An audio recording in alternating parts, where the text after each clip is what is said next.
Вообще мен наоборот қазіргі кездің бәрін скипет етіп сразу ата болушы едім. В идеале. Типа бала туған сәтім, оны өсірген сәтім. Я бы все скипнул нахуй.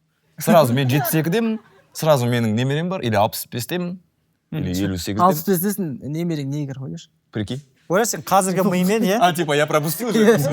Ебать. Не болып кетті.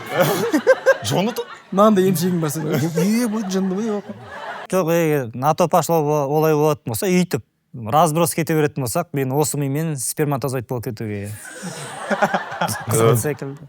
Ми, неге? А? Неге? Жүресің ғой, күшті. Малты, талпамен. Миллиардтаған ба бәрі.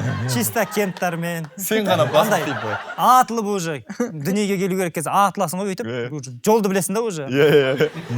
Андай. Бәрі былай кетіп, вот, талбан. А сен сөйлей аласың ба? Басқа сперматозоидтарға ақыл айтып па. Ар жаққа барыңдар. Вы не готовы деп. Жоқ, мен неге сонда сперма болып кетсем, мен артқа кетіп жүрдім, наоборот ше. Нахуй өмірге келіп, артқа қарай беріп жүрдім. Негізі біз... Жоқ, унитазға емес токен.